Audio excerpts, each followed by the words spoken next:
Let me introduce you to my peppermint bar cottage cheese ice cream that you can easily make at home without an ice cream maker.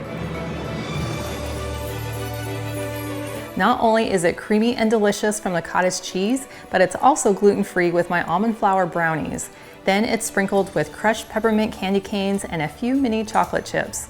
And the best part is it can all be made with natural ingredients with far less sugar than a traditional ice cream. We're gonna start by making my really simple gluten-free brownies. And I'm just using an 8x8 cake pan, and I find it works easiest if I line it with parchment paper. So I'm just gonna cut a sheet of parchment paper, place my pan on top, line up the bottom edge, create a little score line on the other side, fold it over on the score line, square it up on the edges, flip it upside down, press it into my pan, score the two inside edges, fold it up and over the top, up and over the top, and then it will be super convenient to lift our brownies out of our pan once they're cooked. And then I'll give it a spray with my non-stick on the exposed edges, and I'm just using some coconut oil. And then we can set this aside. To make our brownie batter, we're gonna start with our wet ingredients, which includes 3 tablespoons of almond butter, 3 tablespoons of oil, and light olive oil is my favorite, 3 tablespoons of maple syrup, 1 teaspoon of vanilla, and 2 teaspoons of apple cider vinegar, which will enhance the chocolate flavor. Now we want to mix these ingredients together before we add our egg to make sure they're really well incorporated and so we don't overmix our egg. I'm just using the whisk attachment on my immersion blender, and I'll just blend these until well combined. Now we can add 1 egg, and then I'll give that a quick mix. Now we can add our dry ingredients, which includes 1/3 of a cup of almond flour, 3 tablespoons of coconut sugar, 3 tablespoons of cocoa powder, and then I'm adding 1/2 teaspoon of cinnamon, 1/4 teaspoon of baking soda, 1/8 teaspoon of baking powder, and 1/4 teaspoon of salt. And then I'll gently mix these until well combined. Now we have this really simple and very good smelling brownie batter. Now this recipe makes basically half the amount of batter that you would normally make to fill an 8x8 pan. But we want to bake these brownies a little more shallow and then a little bit longer than regular brownies so that they can have a little more shape and a little more texture to them, which makes it easier to mix them into our ice cream. So I'm just gonna pour in my batter and then spread it around in my pan. And I'll give it a couple taps, make sure it's nice and even. Now these are ready to go into a 350-degree oven for about 28 minutes. Now typically you would only bake brownies for maybe about 18 to 20, but we want these to be a little more firm since we'll be breaking them up into our ice cream. To make our cottage cheese ice cream, I'm just going to use the chopper cup that comes with my immersion blender. And then I'm going to add 1.5 cups of cottage cheese, and you can use large curd, small curd, low fat, non-fat, whatever your preference. And you could also mix this in a food processor or even use an immersion blender. Next we'll add 1/4 cup of maple syrup, 1 teaspoon of vanilla, then we'll add 1/8 teaspoon of peppermint extract. And you want to be careful not to add too much or it might taste like toothpaste. And a pinch of salt. And then I'm going to put on my lid and blend it on high, which will remove all of the curdled cottage cheese texture.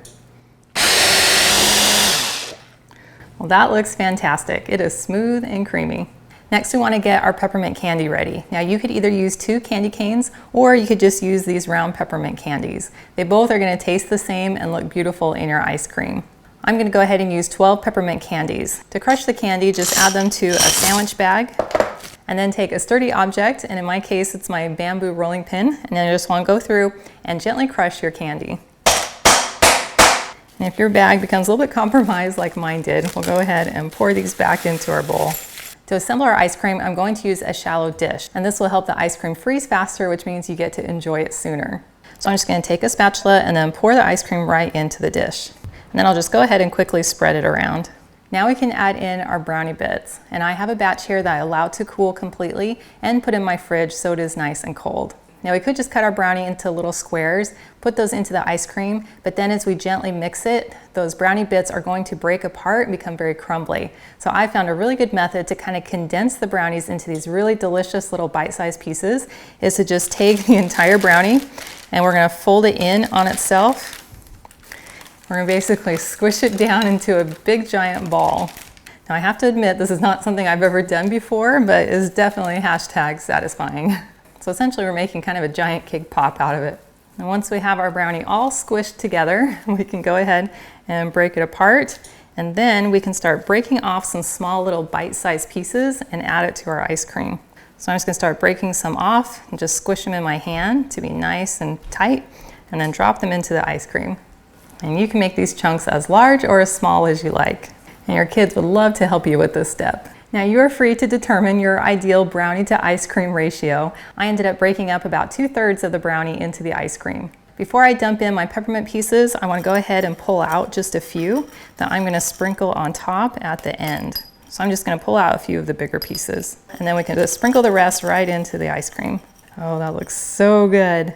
And then to mix it all together, we're just going to take our spatula and we'll come in and gently just kind of flip the ice cream so that we get some of our brownies covered. And the gentler you are as you mix the ice cream, the more intact your brownie pieces are going to be. Now I'll just go through and very gently smooth it out. Again, being careful not to squish down my brownie bits too far, because I love having those nice and chunky in my ice cream. Now, as far as I'm concerned, you can never have too much chocolate. So I'm gonna go ahead and just sprinkle on about 2 tablespoons of just some little mini chocolate chips, because that will just make it more awesome.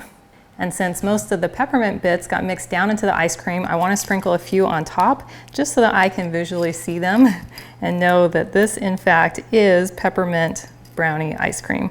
Well, that looks incredible, and it's now ready to go into the freezer for about 2 to 3 hours or until it's firm enough to scoop.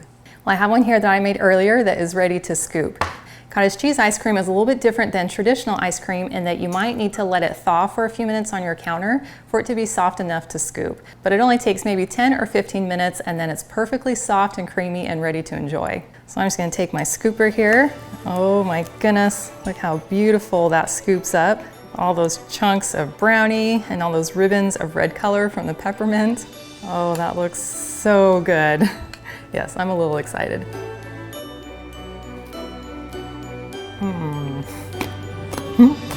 Crunchy. That tastes incredible. As soon as I bite in, I get that delicious peppermint flavor, and then you get the crunch that comes in from the peppermint candy, and then I get the softness coming in from that brownie with the little bit of crunch coming from the chocolate chips, and then that creamy cottage cheese just adds the perfect texture to bring it all together. I love knowing that this is made with clean, nutrient-dense ingredients and without any refined white sugar or high fructose corn syrup, which means I'm gonna feel good even after I enjoy it. Well, thank you so much for hanging out with me today to make this delicious ice cream. And I've included a link to the full recipe in the video description below, which will take you to my website, gentletummy.com. And I also invite you to like and subscribe to my channel.